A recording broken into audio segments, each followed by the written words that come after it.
Good afternoon. Quick recap on Saturday. I think most of y'all saw it. Some of you were there, unfortunately, probably, but we were soundly beaten by a good Missouri team. I think they were clearly better than us on Saturday, and I can handle losing. I don't like it, but I can handle it. What I'm disappointed, and this is what I kind of hit on after the game, what I'm disappointed about that in that game was a couple things. Our inability to do what we were coached to do and our lack of physicality. Those were the two biggest disappointments for me. Quick recap, I'll hit all three phases. Special teams, negatives first. I felt like on the opening kickoff we had an opportunity to take advantage of the way they lined up, and we hit a poor kick. We were trying to steal a possession there. We didn't execute that. It was there. And then we continue to be inconsistent punting the ball. It's not bad. It's just inconsistent. We got to get a little bit more distance and be able to flip some field positions. The positives are they had 0 return yards for the day. The punt returner Missouri has is talented. I think we had 4 fair catches, and we have an explosive kickoff return. And that's a unit that's really we've blocked well in that unit. We got to continue to do that, but we had an explosive return set up what could have been an opportunity for points, but we didn't protect very well in the play after it. Defensively, the negatives, 232 yards rushing. We're going to struggle to win any game where we give up that kind of yardage in the rushing. We had 0 takeaways. And then we had 5 missed sacks. We had 5 times we had Kelly Bryant behind the line of scrimmage. I think 3 of them may have been on third downs. And then we had 22 missed tackles for the game. And most of those happened on those 5 consecutive scoring drives there in the first and second quarter. The positives defensively, we limited their big plays. They had very few of those. I thought our pass coverage was better, maybe as good as it's been over fall camp in the first 2 games. And then I thought our defensive kids really competed hard in the second half, gave up no points, and they played their first unit for a while. And I thought our defensive guys hung in there and played with a much better competitive spirit. Offensively, negatives, 3 interceptions, led directly to 21 points. We had some, I guess our second, third, and fourth drives there offensively were productive drives. All of them were 6+ plays, I think. And two of those 3 ended up in one of them's a missed field goal, 2 of them's interception, and then Jack's pick 6 there in the fourth quarter. Run game's non-existent. I'm sure I haven't been reading much, but I'm sure y'all have talked about that. And then too many negative yardage plays. Our quarterback got hit way too much in the game on Saturday. Positives, we had 0 fumbles. In our third downs, we actually were good on third downs. We had a couple. We had several third down conversions there when we were playing decent offense there in the first and second quarter. So wrap up, just finishing this one up. Again, disappointed in our performance, by no means discouraged in the direction we're going. I think that this is our first real test. This is the first real adversity that this football team's had. And how do we handle it? I think that's the question. How do we handle it? How do we respond? I think this week will be a good indication of where we're at as far as being able to respond to things that don't necessarily go our way. Growth occurs in failure, and we failed on Saturday. And so it's time to get better. Quick injury update, kind of wrapping up the game on Saturday. Taj Austin had surgery this morning. He had a torn patella tendon. He will be out for the year. Okay, so unfortunate for him. Thought he was playing well. The block on him was fine. It wasn't what I would deem a dirty play by any means. Just one of those things that happen. So unfortunate for him. He'll be out for the year. We do get Neal Brown back today. He'll practice full speed today, and he will be available to go on Saturday. So that's a positive. Turning the page to NC State. Big game for us. They're 2-0. Dave Dorn, I think, has done a great job with that program. He's entering year 7, and you can tell that as you look at their roster, they've got, if you watch them play and you look at their roster, 2 things that stick out to me is they've done a great job recruiting and evaluating. They have quality depth across the board, and they've done a really good job developing guys. So they're a program that I look at as far as how they've recruited and really built that up. They're coming off 2 9-win seasons in a row. They've got the second most wins in the ACC outside of Clemson. That's not talked about much, but last 2 years, second most wins in the Atlantic Coast Conference. They're well coached. They're disciplined. Kind of touch base on them in the 3 phases. Special teams, solid across the board. The special teams coordinator was at Marshall, so some of you all may know about the schemes that he ran there. A year ago, we got a freshman long snapper that's really impressive. is probably as good as anybody we'll face all year from a long snap, and he's a true freshman. Really gets the ball back there, and he's accurate. The kicker's done a nice job. He's been really consistent. They've got a new punter that punted for the first 2 games, and he's done a really good job. Offensively, they're balanced. If you look at them, I think 545 passing, 500 rushing. They're physical up front. They had multiple years in a row with 1,000+ yard rushers. They want to establish the run. They're running back by committee. They've got a freshman that rushed for 100 yards last week. He's their leading rusher. His kid named Knight. I think he's impressive. But again, all 4 of them, they rotate back there. Good-looking players. Quarterback, first-time starter this year is McKay, and he's accurate. He's a really big kid. I think there's a lot of similarities to the kid we just played, honestly. Good athlete, he's got a strong arm, can make the throws. He's done a nice job leading them. I think he threw for 300+ yards in his first career start, so that's impressive. Their O-line has depth. They've been really well coached by the current coach and by the guy that was O-line coach there previously. And then they're big tight ends, and they use them, and they do a nice job of getting them involved vertically in the pass game and in the receivers quality group. Okay, defensively, they haven't given up a touchdown all year. I think they're one of 2 teams, maybe them and Wisconsin, that haven't given up a touchdown. They've changed schematically. For a long time, Coach Huxtable there, the defense coordinator, been a 4-down front team. They've changed. They're a 3-down front team now. They're very good on the D-line. 2 guys that really stick out are the Murchison kid and then Smith Williams. And Smith Williams is, they've had a great run of defensive linemen there, and going into the season, and they've really promoted him as being kind of their next guy, and I can see that. He's a really good player. Both those guys are high-end defensive linemen.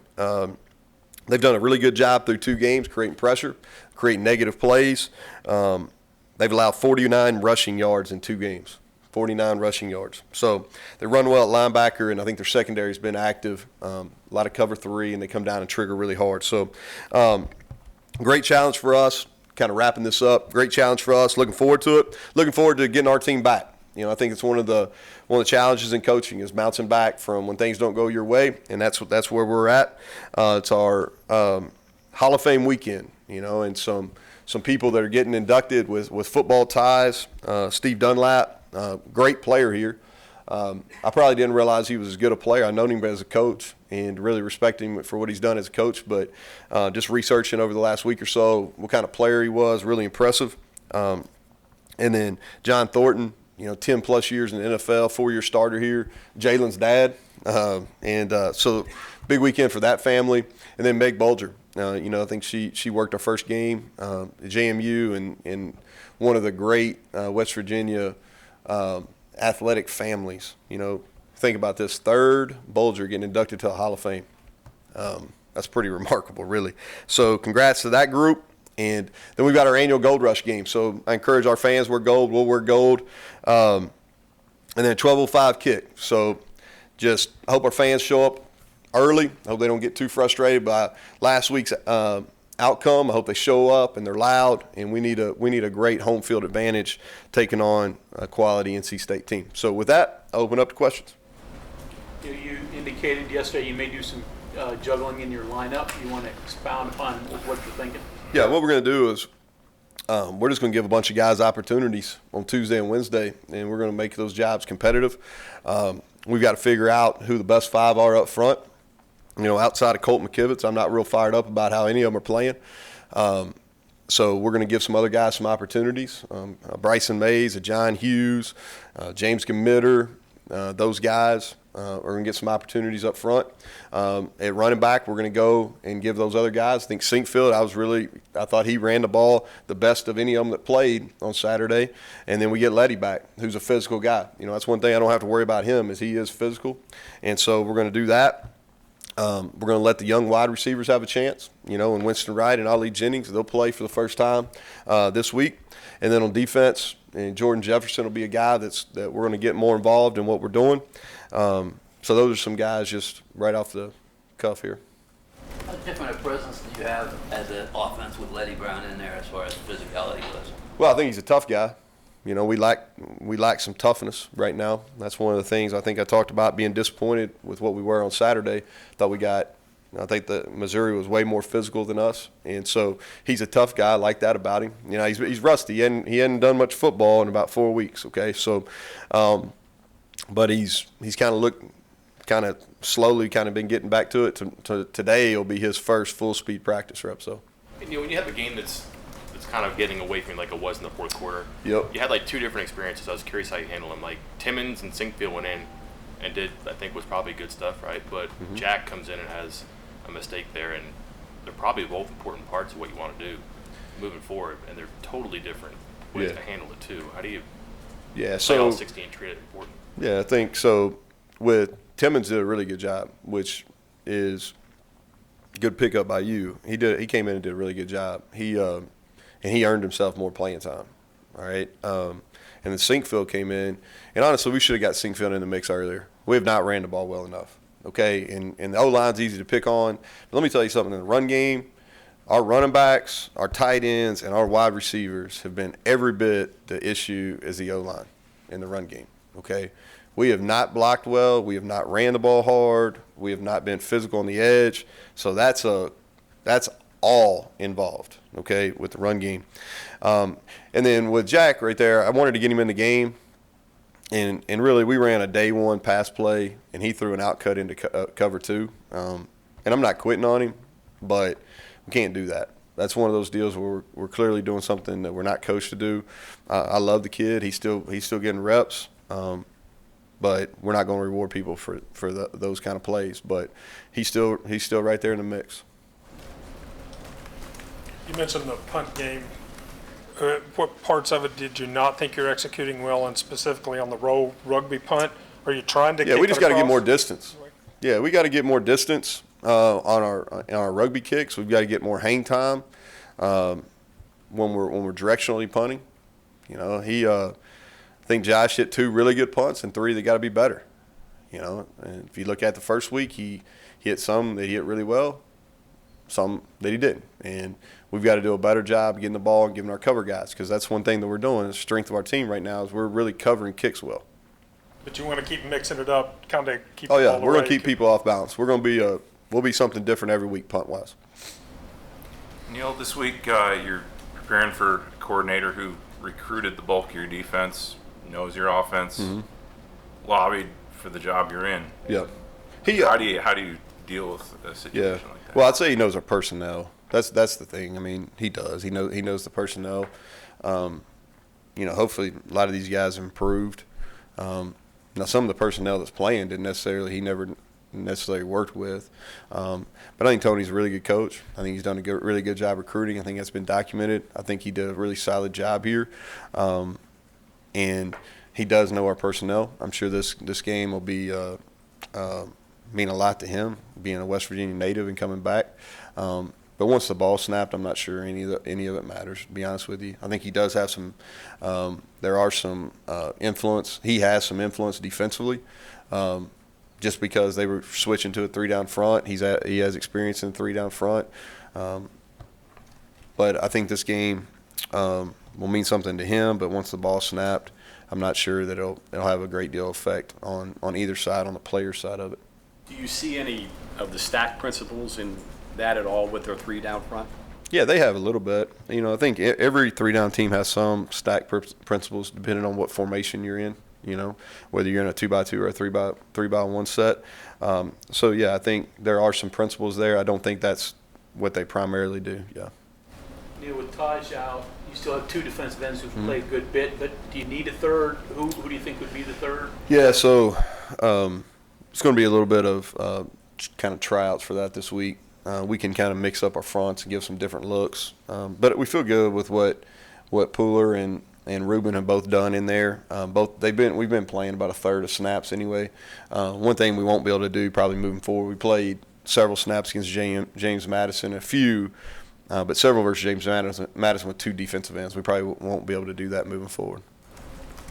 Neal, it seemed like when you guys were able to move the ball a little bit Saturday, you were getting the ball to Sam James. What have you seen out of him maybe? Yeah, Sam James played really well for the first half, and he played really well. He blocked well. He was our best player clearly for the entire first half. He's explosive. I thought he did a good job getting the DB's hands off of him, which is something we've emphasized. And so I think he'll continue to grow. And I was pleased. He didn't play as well against James Madison. Came back in the first half of that game and played really well. How does NC State defensively compare to Missouri personnel-wise? Is there any similarities there in terms of Missouri kind of dabbled. They kind of bounced back and forth, 3 down to 4 down. I think defensive line-wise, I think I hit on this a little bit at the beginning, is both schools have really done a good job of recruiting and developing defensive line. And if you look across the board, people that play good defensively, I mean, that's what it is, man. As you got to have difference makers on the defensive line. Missouri had the Elliott kid that completely dominated the line of scrimmage on Saturday. They've got 2, and the nose that NC State plays is capable of being dominant at times as well. So if you look at it, I think both of them have really good personnels. The schematics of it are different, so it's kind of hard to it's not apples to apples. You mentioned after the game, you said you expect a lot of press man coverage, load the box. You still expect that this weekend? It's the press man stuff. It's more just it's not necessarily all press man. It's just one-on-one. Yeah, they're gonna play. People are going to put us in one-on-one situations until we win. I mean, this coaching stuff sometimes not rocket science. You know what I mean? And until we win some one-on-ones, it's going to be hard. And I mean that in the run game probably more so in the pass game because we've won our fair share in the pass game. TJ didn't get targeted till late in the first half. There were they doing anything? TJ Simmons? Yeah, he just got to play better. He got to play faster, got to block better. He got to play better. He got to get open. When you lose a game like that, when you get beat really badly, you got to walk a fine line, I guess, between them thinking it's the end of the world and also knowing that it isn't the end of the world. That there's a whole season left to play. How do you handle that? How do you approach it? No, I think people want truth. So we try to deal with complete honesty here. We had meetings all day yesterday where we basically, you show on the video, man, you can't lie to them. They see it on the video. So you confront it with brutal honesty. You present a plan about how we're going to get better. And that's it, And it's over today. We flipped the page yesterday, 5 o'clock, or 4:25 or something like that when we started our NC State. And you move on and you try to work on the things that you're going to continue to see until you improve on. And you got to, I'll tell you, here's the non-negotiables. We're going to play hard, which I thought we did an okay job of that. We're going to do what we're coached to do, which I didn't think we did a very good job of that. We're going to be a tougher football team, which I thought we did a very poor job of that. And we're going to be invested in what we're doing, which I think we've been average at that. And so those are the things that we're really focusing on. We're going to get prepared to play NC State, but the focal point for me is those 4 items I just talked about. Physical and playing tougher, that's twice you mentioned that after games now before the following game. Yep. Spin the hands on the clock any faster on that, or is this so? I think here's the deal. I don't think it's going to be an overnight deal. I don't think we're going to look just like our staff and I envision us. But it's something that we've got to continue to work on. And what happens is sometimes you're playing people that have never played before, so they're a little hesitant. Well, you can't be hesitant in this game. You absolutely cannot be hesitant. And you got to go. Like we had multiple times in the game defensively in the game on Saturday where you got to pull the trigger and go make a play. You know what I'm saying? Like you can't. We had guys at the second and third levels kind of waiting back. Kelly Bryant's kind of moving around. Our running backs are out in the flats. We got to go. We got to go pull the trigger and go down, get downhill and go make that play. The same thing. Let's say at tight end. You sit there and you're whatever type of block it is, you can't sit there and kind of wait and be cautious, man. You got to go seek the contact because the Garrett kid from Missouri, he was seeking contact. He was defeating blocks and getting to the football. You know what I'm saying? And you can't sit there and kind of spin your feet, man. You got to go initiate the contact. Same with running back. We had some holes there in the game. I'm not saying they're gaping holes, but there were holes where instead of being no gain runs, they should have been 3 and 4 yard plays. All right, and we come to balance where we should never be stopping. All right, we should be hitting the hole downhill with low pad level, and we're not doing those things. So those are some examples of what I'm talking about when I talk about being physical and And then the other thing too, like I'll give you an example on offensive line and pass pro. Like our pocket is getting compressed, and all it is about technique. You got to get your hands inside, all right, and you got to keep your base. It's a technique issue, all right, but it's also a toughness issue. And saying, hey, I'm not going to give up ground. I'm not going to give up. I'm not going to be compressed in my pass protection. 3 halves of action for Giovanni Haskins and no targets. I know the blocking part. Well, no, we targeted him. Remember, he had the one he had a chance to make a play on across the middle. There, we were under center. He got targeted twice on Saturday. So I think part of it's on us. So we got to do a better job. We got to do a better job working the middle of the field. All right. The first play of the game on Saturday really was called to get him the ball, and so we got to do a better job from a staff standpoint, working the middle of the field. I think that's something that we've denoted. Second thing is we got to get open. You know what I mean? But he was targeted twice on Saturday. He had a chance to make a play on the one. The other one he didn't. Did you get a good explanation on Hakeem breaking, which if Yeah. he doesn't get hit in the back could have been a pick six? I guess. Yeah, I'm not allowed. I guess I got a response from Greg. Kelly. I'm not allowed to talk about Emma. Yeah, correct. So you can take that for what it's worth. Missed tackles, is that seeking contact thing or something they were doing, or? Well, Kelly Bryant just broke. He looked like he looked like he was back in the backfield, and he was the big kid at the playground. Like, you know what I mean? When you play, the oldest kid's always the quarterback, and it's and the little kids come and try to get him. It reminded me like when we play mountaineer ball out here at our football camp, and the coaches and stuff play quarterback, and all the little kids are running around trying to get the big kid down. That's what it looked like in the game on Saturday, and he was just kind of like swiping away, and he'd keep running. But the missed tackles, some of them were just technique. We're getting in really bad body position, so we'll go back to work on that. We didn't have that issue game one. That's usually an issue you see in game one, not game two. So we'll go back to work, and we'll work a lot of tackling today and tomorrow. Neal, if we see like starting lineups on Saturday that have changes, like a handful, is that good or bad? Well, it depends how you look at it. Okay, and so I do foresee there being some change-ups in the lineup, and the best way I can tell you is if you continue to put stuff that's on video that's not good enough, then the changes have to be made. All right, and so that's probably the best conclusion you can make on that is if there's changes, that means that those guys didn't put in good enough quality on tape, or they've been beaten out. Okay, thanks, Coach. All right, thank y'all. Appreciate it.